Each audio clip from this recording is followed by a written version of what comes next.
So we have footage. It's very exciting to watch. When Stephen Colbert was outrageously canceled by CBS in a way that is really stinks of fascist capitulation, a capitulation to fascism, RefuseFascism.org immediately called an emergency protest in New York City outside the studio where that is filmed.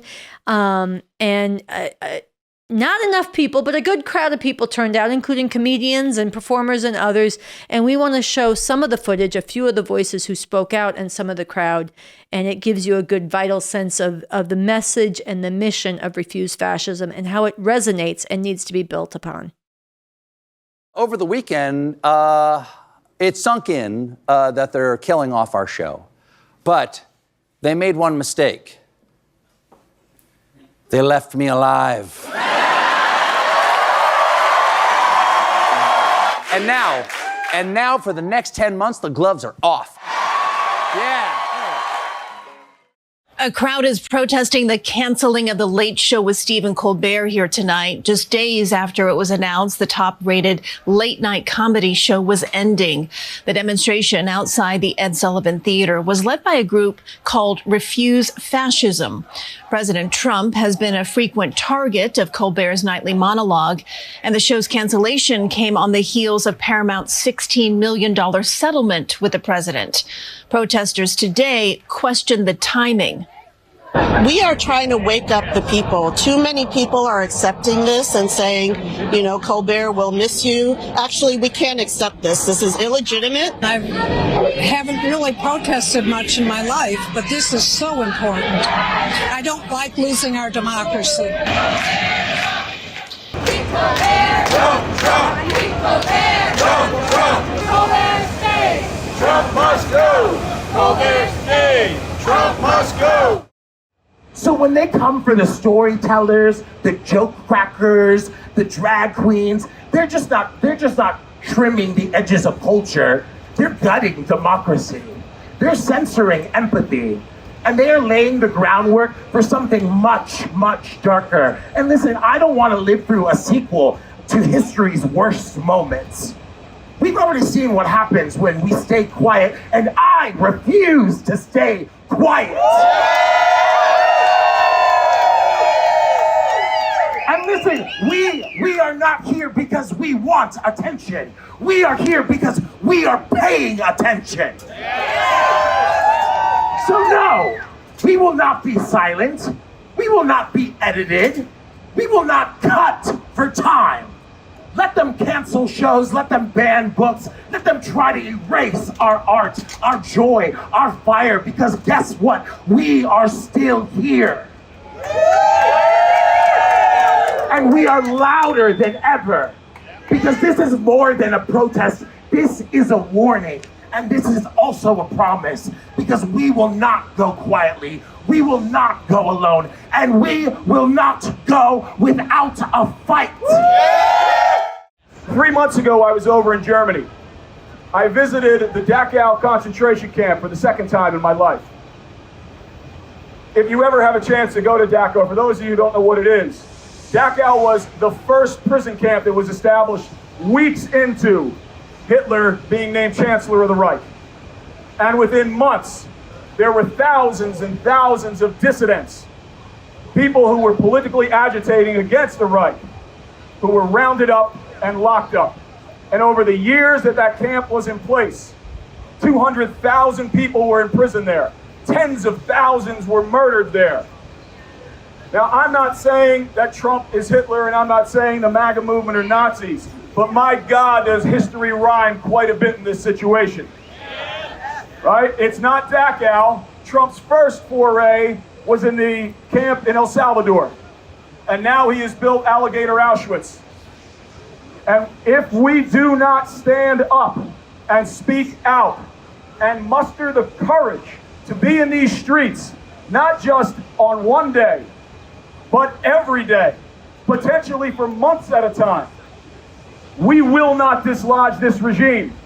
And this is why we're here with the Refuse Fascism movement. We're thankful to see so many new faces who are standing up and speaking out on this day. But please know, this will not be activism as usual. I am telling you as someone with 25 years of experience in electoral politics and grassroots activism. We are dealing with a different animal. This is a fascist regime. It's an authoritarian regime. It is consolidating authoritarian power. It is getting more power from the courts. We have a Congress that one party is in bed with them, the other party is impotent. We have a citizenry that I'm not sure has awakened to the fact of what we're dealing with. And I'm not saying this to scare you. I am saying it to give you the straight up truth of what we are facing. What I want to encourage each of you to do when you leave here today is to start finding the heroes that inspire you from history. Mine, Martin Luther King, Gandhi, Nelson Mandela, Jesus, I'm a theologian, Dorothy Day, Cesar Chavez, Dolores Huerta, right? Dolores Huerta. All of these people were willing to put it on the line. They were willing to get arrested. They were willing to make massive personal sacrifice. Some were willing to give their lives for the cause.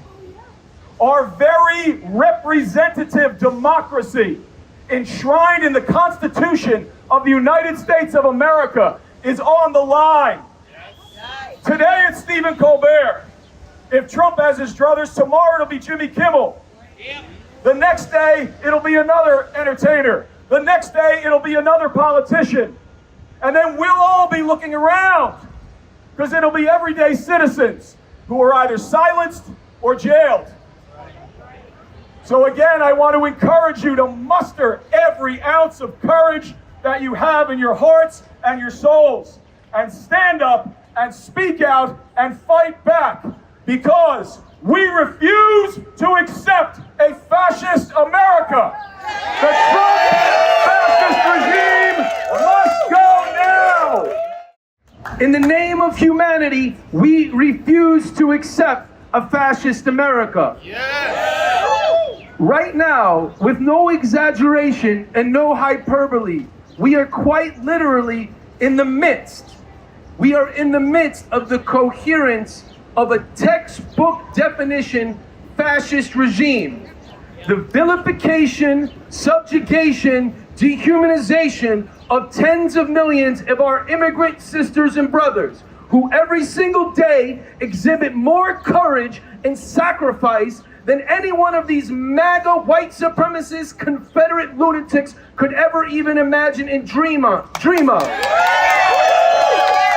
Our sisters and brothers from many parts of the world, many from parts of the world whose economies and land was destroyed by this country, have sacrificed everything to come here and are now finding themselves in concentration camps. And yes, when we say concentration camps, we are fully aware of the entire historical significance. Dachau, Auschwitz, and the like. You may be familiar with Pastor Martin Niemöller, a Lutheran, who went along with the fascist regime under Adolf Hitler for many years. Afterwards, he miraculously survived, and he shared these words. First they came for the communists, and I did not speak up because I wasn't a communist. Then they came for the trade unionists, and I did not speak up because I wasn't a trade unionist. Then they came for the Jews and the Catholics and so on and so forth. And then when they came for me, there was no one left to speak up. The first lesson of that is there is a trajectory. There is a logic to what's going on. Genocide might not start on day one, but that's where it is going. When you look at what they are doing with the burning of our planet and the evisceration of any restrictions on the burning of fossil fuels, when you look at what they are doing to tens of millions of our immigrant sisters and brothers, when you see what they are doing 3 years into the evisceration of the right of a woman to an abortion in this country, and then you couple that with the degradation and complete dehumanization of trans people, of the LGBT community, and their virulent, vicious, lunatic, idiotic white supremacy and hubris, the parallels to Nazi Germany are insufficient. That's the bad news, my friends. The bad news is when Refuse Fascism says, in the name of humanity, we are not talking just about us. We are not talking about just Americans. We are talking about an existential issue for all of humanity. The future of humanity hangs in the balance. People around the world, thankfully, are starting to hate this country and the people of it even more than maybe they did before. The good news is that there are tens of millions of people. This is not hype. There literally are tens of millions, probably more of them who hate this than who like this that's going on. Right? You understand what I'm saying? Yes. Get off the couch. Yes. Stop the doom scroll. No Democrat will save you in 2026. No Democrat will save you in 2028. If any Democratic Party people want to join us in the streets, they are welcome. We are not excluding that. We need to join forces together in a movement that is so unprecedented and so fearless. And that brings me back to something else that Pastor Martin Niemöller said. Actually, it was his wife, was recounting that another thing that he said, besides the famous quote, first they came for, he said, you know, it's possible that we could have maybe stopped this, what happened in Nazi Germany. Meaning when Hitler became chancellor, 1933, but 6-7 years before the final solution and the annihilation of Jews in Germany and Poland and so on and so forth. We could have possibly solved this, but maybe 30,000 of us would have had to give our lives. I want to be very clear, I am not advocating for anything. We urgently need a non-violent, massive resistance movement for the avoidance of doubt.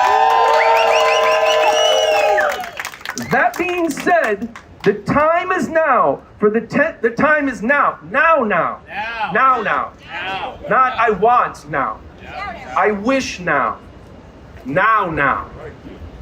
The time is now for those tens of millions of people to get some skin in the game. When ICE comes, no more 50 people outside protesting. 5,000. In New York, in Oxnard, in Boyle Heights, all across this country. I want to give some love to all of you out here today. Give some love to the organization Refuse Fascism, which is a coalition effort. In other words, anybody can be part of it, who since 2017 has been calling this for what it is, a fascist regime. We need to join forces and put our bodies and hearts on the line like we've never done before. And before I go, I want to say this. For all the people over 65 in this crowd and across this country, make some noise.